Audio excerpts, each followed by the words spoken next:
నమస్తే. ప్రస్తుతం మనతో పాటు అడ్వకేట్ రామారావు ఇమ్మనేని ఉన్నారు. ఆయనతో మాట్లాడదాం. నమస్తే సార్. నమస్తే. సార్ ఇప్పుడు కొత్తగా ఏదో చట్టం వచ్చింది. అది విదేశీ పెట్టుబడులకు సంబంధించి అని జెప్పేసి అంటున్నారు. అసలు అంటే మీ టర్మ్స్ ప్రకారం ఈ విదేశీ పెట్టుబడులకు సంబంధించి ఏంటి సార్ విశేషాలు? ఒక ప్రతిపాదన ఇచ్చింది కేంద్ర ప్రభుత్వం. ఓకే. అడ్వకేట్స్ యాక్ట్ ఉంటుంది. అడ్వకేట్స్ యాక్ట్ ఏంది? పూర్తి స్థాయిలో న్యాయవాదులకు సంబంధించి రెగ్యులేషన్స్, వాళ్ళ ప్రొఫెషన్ ఎట్లా చేయాలి, దేశీయంగా ఉన్న న్యాయవాదులు 27 లక్షల మంది న్యాయవాదులు మన దేశంలో ప్రాక్టీస్ చేస్తారు.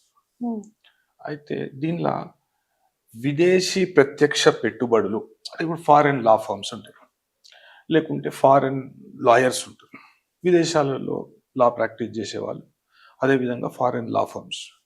మనకు వాళ్ళకు చాలా వ్యత్యాసం ఉంటుంది. అయితే ఈ న్యాయ వ్యవస్థ మళ్ళీ న్యాయ ప్రక్రియలో ప్రత్యక్ష విదేశీ పెట్టుబడులు అనేటివి ఎంతవరకు ఆమోదయోగ్యము, అదేవిధంగా ప్రత్యక్ష విదేశీ పెట్టుబడులతో ఇండియన్ లీగల్ ప్రొఫెషనల్స్ మీద ఎటువంటి ఇంపాక్ట్ పడుతుంది అనే విషయాన్ని ఇప్పుడు చర్చనీయాంశమైంది. అయితే గత శనివారం 23 తారీఖు నాడు భారతదేశ వ్యాప్తంగా న్యాయవాదులు దీన్ని వ్యతిరేకించినాక కేంద్ర ప్రభుత్వం ఆ బిల్లును వెనుకకు తీసుకోవడం జరిగింది. అంటే దీనిలో సంస్కరణల పేరుతో, మార్పుల పేరుతో విదేశీ ప్రత్యక్ష పెట్టుబడులను అనుమతించడం. నేను చిన్నగా చెప్తా, మా సింపుల్ టర్మ్స్ లో చెప్తా. ఇప్పుడు మన దేశంలో ఉన్న రాజకీయ నాయకులు మేము పెట్టుబడులు తీసుకొస్తాం, విదేశాల నుండి పెట్టుబడులు తీసుకొస్తాం, ఈ ఫీల్డ్ లో తీసుకొస్తాం, ఆ ఫీల్డ్ లో తీసుకొస్తాం అని చెప్పి ఫారెన్ టూర్లు పోతుంటారు. ఫారెన్ టూర్లు పోయినాక ఏమవుతుంది అంటే, ఎవరో వస్తారు, ఒక విదేశీ సంస్థ వస్తుంది, ఆ సంస్థకు పలానా ప్రభుత్వ భూమి ఇస్తున్నాం, తెలంగాణలో భూమి ఇస్తున్నాం, లేకుంటే ఇంకో జాగాలో భూమి ఇస్తున్నాం అనే విషయాన్ని మనం చూస్తూనే ఉంటాం, న్యూస్ పేపర్లలో ఇట్లా చూస్తుంటాం. అయితే ఇప్పుడు మనం సాధారణంగా ఇప్పటి నుండి మేము పోరాటం చేస్తున్నాం. ప్రతి కోట్ల న్యాయవాదులకు, జూనియర్ న్యాయవాదులకు, అట్లీస్ట్ జూనియర్ న్యాయవాదులకు, ఇక మేమంటే ప్రాక్టీస్ కొద్దిగా ఒక 20-25 సంవత్సరాలు అయింది కాబట్టి మేము నీళ్ళ తొక్కున్నాం. అదేవిధంగా ప్రొఫెషన్ మీద మాకు మంచి అవగాహన ఉన్నది, అది ప్రొఫెషన్లో బాగా పూర్తి స్థాయిలో మేము పనిచేసినాం కాబట్టి మేము ఒక స్థాయిలో ఉన్నాం. కొత్తగా ప్రొఫెషన్లో వచ్చిన జూనియర్ న్యాయవాదికి ఎంత ఇబ్బంది అయితే, ఒక చిన్న ఛాంబర్ కూడా ఉండదు. ఆడనే మీరు చూస్తుండొచ్చు, కోట్ల పొంటి ఎంత దౌర్భాగ్యమైన పరిస్థితి కనబడుతుంది అంటే, రోడ్ మీద కూర్చొని ఒక చిన్న షెడ్ టైప్ ఏర్పాటు చేసుకొని దాన్ని నోటరీ చేయడము, అట్లాంటి న్యాయవాదుల పరిస్థితి అంత దారుణంగా, దుర్భరంగా తయారైంది తెలంగాణలో. అయితే వాళ్లకు ఇప్పుడు ఈ విదేశీ పెట్టుబడులు పెడితే, ఇట్లనే మనం పేపర్లలో చూస్తుంటాం కదా, ఈ పలానా టెస్లా వచ్చింది, పలానా మైక్రోసాఫ్ట్ వచ్చింది, పలానా ఇది వచ్చింది, పలానా అది వచ్చింది, వాళ్ళకు ఇంత పెద్ద జాగ ఇచ్చినాము, ఆడింత పెద్ద జాగ, ఇన్ని లక్షల కోట్లు పెట్టుబడి పెడుతున్నారు, ఇది అది అనేది. ఇప్పుడు న్యాయవాదులు కూడా న్యాయ వ్యవస్థలో అంతర్భాగమే. ఒక న్యాయవాదిని ఆఫీసర్ ఆఫ్ ది కోర్ట్ అని సంబోధిస్తారు. అంటే న్యాయస్థానంలో ఉన్నప్పుడు అతను న్యాయ ప్రక్రియకు, లేకుంటే న్యాయాన్ని అందించే భాగంగా, అంటే కోర్టులు, న్యాయస్థానాలు న్యాయాన్ని ప్రజలకు అందించే దాంట్లో, ఆ ప్రక్రియలో అంతర్భాగం అవుతాడు కాబట్టి అతన్ని ఆఫీసర్ ఆఫ్ ది కోర్ట్ అంటారు. అయితే ఇప్పుడు పెద్ద పెద్ద సంస్థలు, బహుళ జాతి సంస్థలు, వాణిజ్య సంస్థలు అనేటివి మొత్తం మనకు వెస్ట్ లో చూస్తాం. మనం హైదరాబాద్ అవతల, ఇంతకు ముందు అలా అత్రఫ్ బల్దియా అంటుండే అది మొత్తం. అయితే ఇప్పుడు మీరు గచ్చిబౌలి చూసుకోండి, తెల్లాపూర్ చూసుకోండి, నానక్రామ్ కూడా, పుప్పాలు కూడా, అట్లాంటి జాగాలలో చాలా ఖరీదైన భూములు అవి. సాంకేతికత అనేది పెరిగింది వాళ్ళకు. అయితే ఆడ ఇప్పుడు మీరు విదేశీ న్యాయవాదులకు మీరు పెద్ద పెద్ద ఆఫీసులు ఇస్తారు. ఎంత ఎంత ఘోరం అంటే, దేశీయంగా ఉన్న న్యాయవాదులకు జూనియర్లకు వచ్చిన ఛాంబర్ ఇయ్యంటే దానికి ఎన్నో ప్రతిపాదనలు పెట్టాలి, అది కాలం గడిచిపోతుంది. సార్ ఇప్పుడు ఈ విదేశీ ప్రత్యక్ష పెట్టుబడుల ద్వారా బయట, అంటే విదేశాల్లో ప్రాక్టీస్ చేసిన వాళ్ళు ఇక్కడ వచ్చి ప్రాక్టీస్ చేసుకోవచ్చు అంటారా? ఇక్కడ వచ్చి ప్రాక్టీస్ చేసుకోవచ్చు అనే ప్రతిపాదనను పెట్టింది. అది వెనుకకు తీసుకుంది కేంద్ర ప్రభుత్వం. అది ఘన విజయం. న్యాయవాదులు దేశీయంగా న్యాయవాదులు, భారతదేశంలో న్యాయవాదులు సాధించిన ఘన విజయం.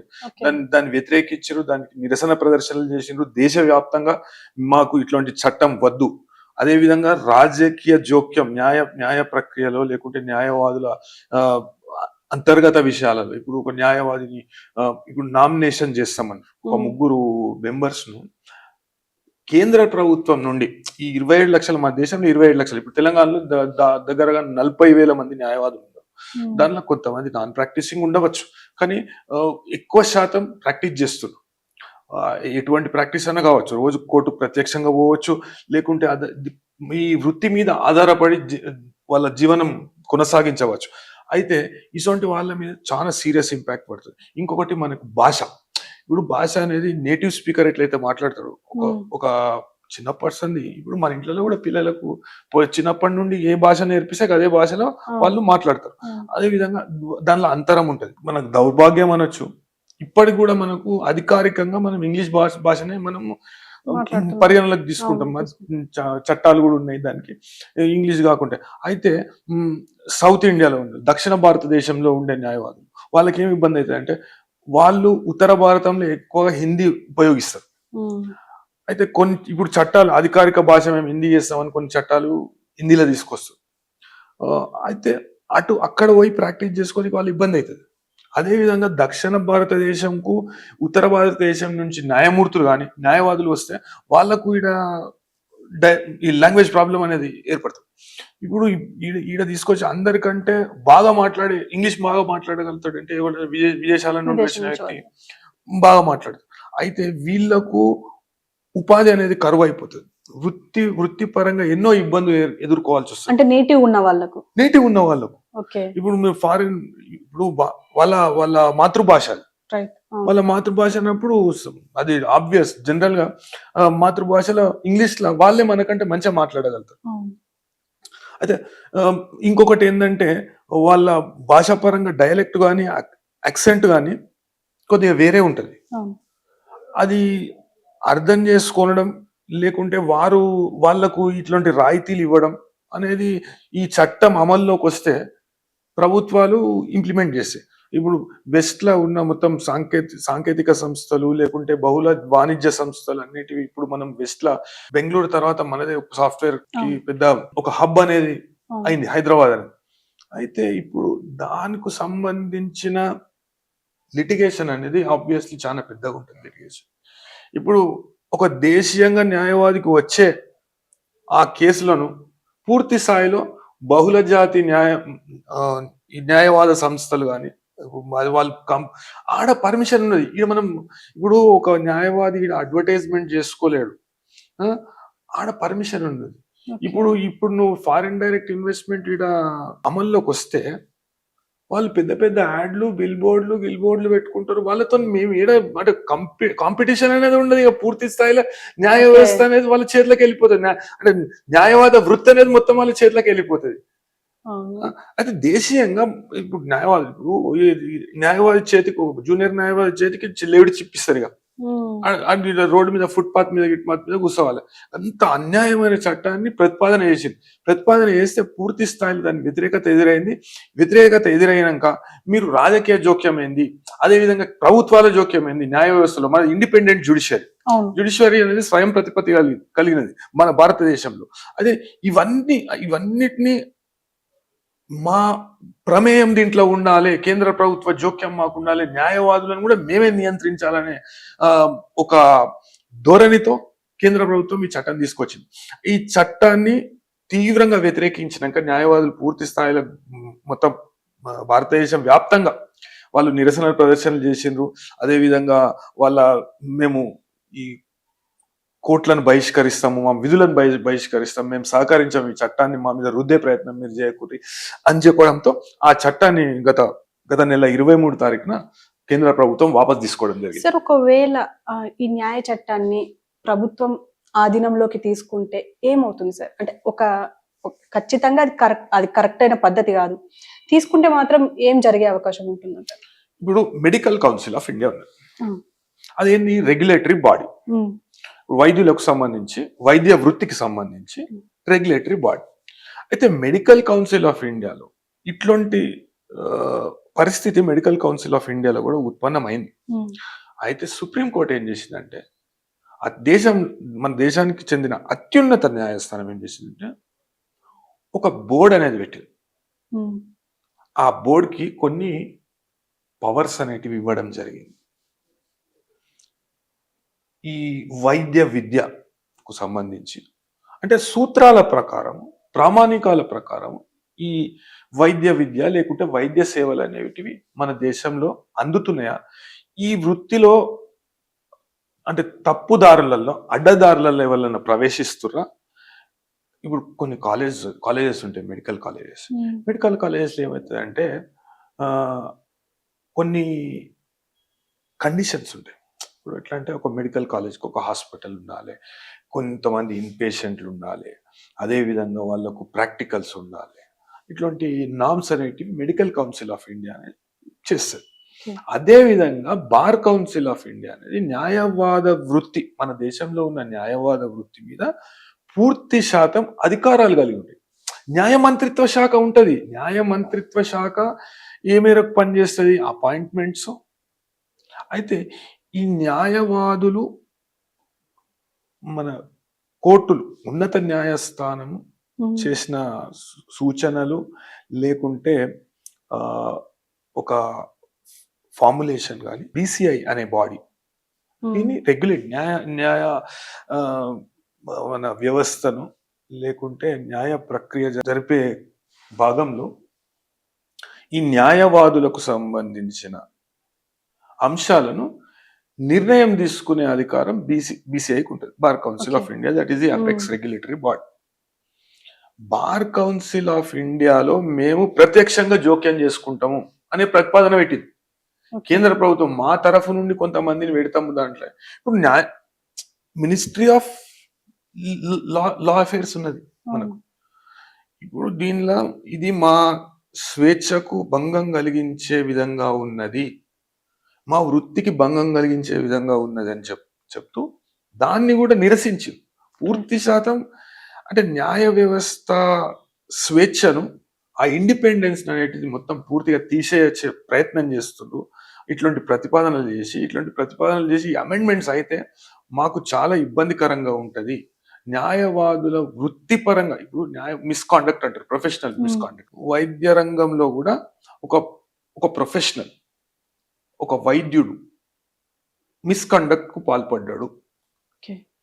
మిస్కండక్ట్ పాల్పడితే అది సాంకేతిక అంశం. పాల్పడ్డా పాల్పడలేదా అని చూసే అధికారం లేకుంటే చూసే అనుభవం ఎవరికి ఉంటుంది? మెడికల్ కౌన్సిల్ ఆఫ్ ఇండియాకి ఉంటుంది. అండ్ వైద్యులకే ఉంటుంది.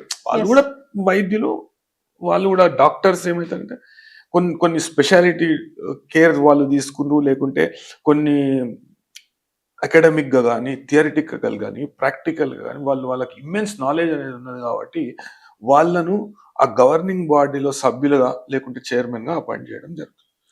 Same principle applies here. ఇప్పుడు ఒక న్యాయవాద వృత్తి అనేది ఎట్లుంటుందంటే, న్యాయశాస్త్రం చదివిన వాళ్ళు అందరూ న్యాయవాదులు కాదు. అదేవిధంగా ఇప్పుడు యాక్టివ్గా ఒక జస్టిస్ స్థానంలో కూర్చున్న వాళ్ళు అని వాళ్ళకు అపారమైన అనుభవం ఉంటుంది. ఇప్పుడు రిటైర్డ్ జడ్జెస్ కానీ, లేకుంటే సిట్టింగ్ జడ్జెస్ కానీ, కొంతమంది ఏంటంటే న్యాయశాస్త్రం అభ్యసించి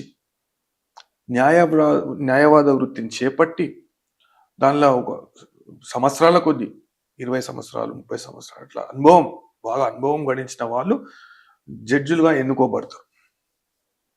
అదేవిధంగా బార్ కౌన్సిల్లో కూడా ప్రతిష్టాత్మకంగా కొంతమంది మెంబర్స్ వాళ్ళకు రెప్యూటెడ్ పొజిషన్స్ ఉంటాయి బార్లో. వాళ్లకు న్యాయశాస్త్రం మీద పూర్తిగా అవగాహన ఉంటుంది. ఇది సాంకేతిక అంశం. అదేవిధంగా మినిస్ట్రీ ఆఫ్ లా అఫైర్స్ లా కొంతమంది వ్యక్తులు మేము అపాయింట్మెంట్ చేస్తాం ఒక 3 వ్యక్తులను అనే ప్రతిపాదన కేంద్రం చేసింది. న్యాయశాస్త్రం చదివి ఉన్న వ్యక్తిని కూడా అపాయింట్ చేసే అధికారం వాళ్ళకు ఉంటుంది. ఆయన ఎప్పుడు ప్రాక్టీస్ చేయడు, న్యాయశాస్త్రం చదువుతాడు, లేకుంటే ఆయన వేరే వృత్తి న్యాయ విద్యను అభ్యసించినా గానీ ఆయన ఎప్పుడు ప్రాక్టీస్ అనేది చేయడు. కానీ మేబీ రాజకీయంలో ఉండొచ్చు, రాజకీయ కారణాల వల్ల అట్లాంటి వాళ్ళని తెచ్చి మా నెత్తి మీద పెడితే వాళ్ళు ఎటువంటి అంటే కరెక్టా కాదా అనే నిర్ణయం తీసుకునడంలో వాళ్ళు కీలక పాత్ర పోషిస్తారు. అసలు వాళ్ళ చేతిలో మా తలకాయ పెట్టినట్టయితే. ఇప్పుడు వాస్తవంగా రాజకీయ జోక్యం అనేది మన రాజ్యాంగం ప్రకారం ఇట్ ఈస్ నాట్ పర్మిసబుల్. అవును. ఇండిపెండెంట్ జ్యుడిషియరీ అంటాం. న్యాయవాదులను బార్ కౌన్సిల్ ఆఫ్ ఇండియాకి వదిలేయండి, మీరు జోక్యం చేసుకోకండి. ఆ న్యాయవాది మిస్కాండక్ట్ చేసినప్పుడు అది సొసైటీ ఎట్ లార్జ్ కు మిస్కాండక్ట్ అనిపించినప్పుడు న్యాయ వ్యవస్థ ఉన్నది, న్యాయ వ్యవస్థ జోక్యం చేసుకుంటుంది. అది ఇటువంటి అంశాలన్నీ న్యాయవాద వృత్తికి వ్యతిరేకంగా ఉన్నాయి కాబట్టి మేమందరం సంఘటితంగా దీని మీద పోరాటం చేసినాం. చిన్న చిన్న విషయాలు, ఇప్పుడు మన కోట్ల బేసిక్ మౌలిక సదుపాయాలు లేవు, కొన్ని కోట్లలో చూస్తే మౌలిక సదుపాయాలు లేవు. అదేవిధంగా సత్వర న్యాయం అంటాం, సత్వర న్యాయం ఏడందుతుంది, ఏడ కూడా అంతలేదు. ఇట్లాంటి విషయాల మీద ప్రభుత్వాలు ఫోకస్ చేస్తే మంచిగా ఉంటుంది. ఇప్పుడు మనకు ఫ్యామిలీ కోర్ట్స్ ఉంటాయి, ఈ మధ్యలో ఫ్యామిలీ కోర్ట్స్ కు వచ్చే వాళ్ళ సంఖ్య ఎక్కువైపోతుంది అవి వివిధ కారణాల వల్ల. అయితే ఆడ మీకు మౌలిక సదుపాయాలు అనేటువంటి ఒక బ్రెస్ట్ ఫీడింగ్ రూమ్ అనేది ఉండదు. చిన్న చిన్న పిల్లలను తీసుకొని వస్తారు, ఎండల వాళ్ళకు ఎయిర్ కండిషనింగ్ సిస్టమ్ ఉండదు, సరైన వాటర్ నీళ్ళు మంచి తాగునీరు ఉంటుందా అంటే అది కూడా ఉండదు. అదేవిధంగా వాళ్ళను గంటలు గంటలు ఆడ కుర్చీలలో కూర్చోబెట్టడం జరుగుతుంది.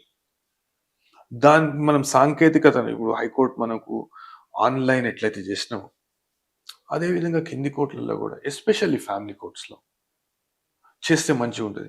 ఇటువంటి మార్పులు మనం తీసుకురావాలి సమాజంలో.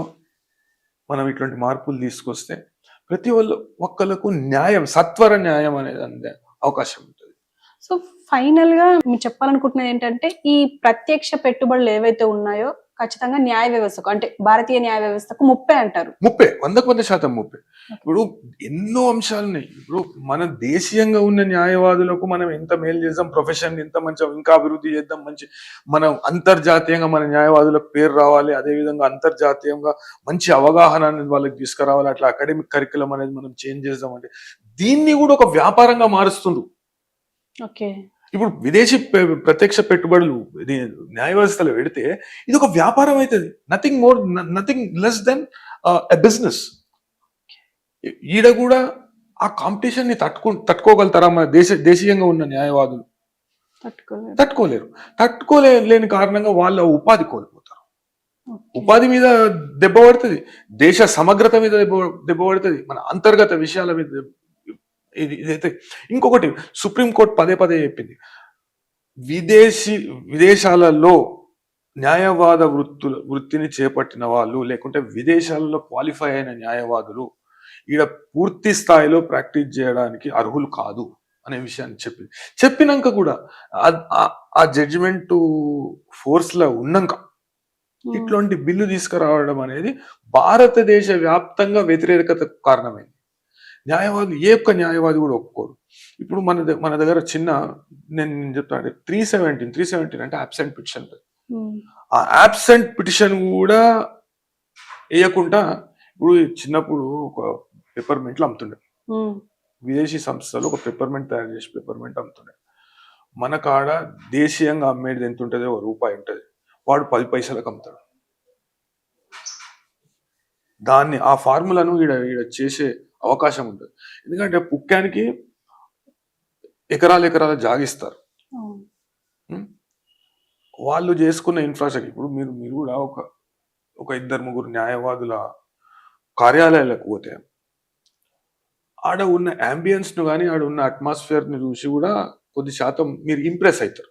మీరు ఏమైనా కేసు తీసుకుపోవాలనుకో, మీకు ఒక కేసు ఉన్నది, వ్యక్తిగతంగా ఒక కేసు ఉన్నది, ఒక న్యాయవాది కాడికి పోతారు. మీరు న్యాయవాది కాడికి పోయినప్పుడు ఆఫీస్ చూస్తారు, అరే మంచిగా ఉంది ఆఫీసు, అంబియన్స్ మంచిగా ఉన్నది అంటే అంబియన్స్ చేయాలంటే రూపాయలు పెట్టాలి కదా న్యాయవాది.